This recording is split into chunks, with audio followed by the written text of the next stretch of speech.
백화점 폐업 소식 요즘 뉴스에서 자주 보셨죠? 롯데백화점 마산점 문 닫았다는 얘기부터 시작해서 대구백화점도 그렇고 이제는 일산 그랜드 백화점까지 2월 말이면 문을 닫는다네요. 한때는 지역의 랜드마크였던 백화점들이 하나둘씩 사라지고 있다는 소식이 참 씁쓸합니다. 그런데 이게 단순히 오프라인 매장이 힘들다 수준의 얘기가 아니에요. 사실은 우리 경제의 흐름, 그리고 우리가 앞으로 어떻게 준비해야 할지에 대한 중요한 신호일 수도 있습니다.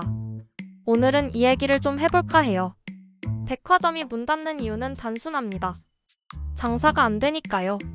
일산 그랜드 백화점은 적자가 나서 결국 문을 닫기로 했답니다. 마산 롯데백화점도 지난해 이미 폐업했고요. 대구백화점도 같은 이유로 문을 닫았습니다. 현대백화점 구로점도 마찬가지입니다. 여기는 임대료를 내는 구조였는데 수익이 안 나니 결국 폐점을 결정했어요. 그런데 문제는 이런 일이 단순히 몇몇 백화점의 문제가 아니라는 겁니다.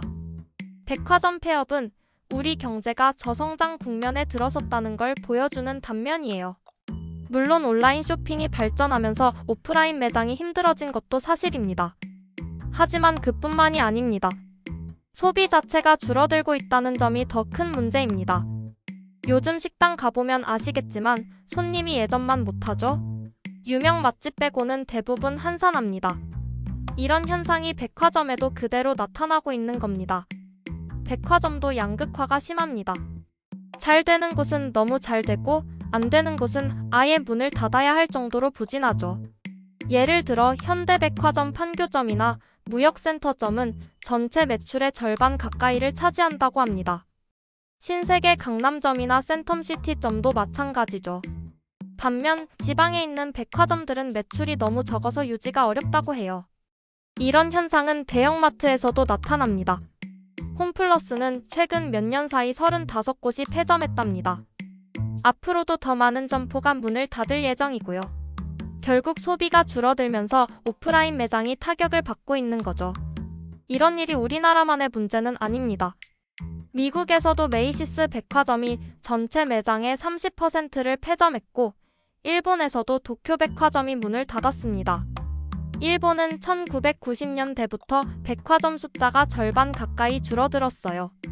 백화점 매출도 30년 전보다 반토막 났고요. 이런 현상은 단순히 소비 패턴의 변화 때문만은 아닙니다. 경제 구조적인 문제가 있다는 걸 보여주는 신호입니다. 그런데 여기서 중요한 점은 백화점 폐업이 단순히 장사가 안 된다로 끝나는 문제가 아니라는 겁니다. 백화점은 지역 경제의 중심 역할을 해왔잖아요. 그런데 이런 백화점들이 하나둘씩 문을 닫으면 지역 상권 전체가 영향을 받습니다.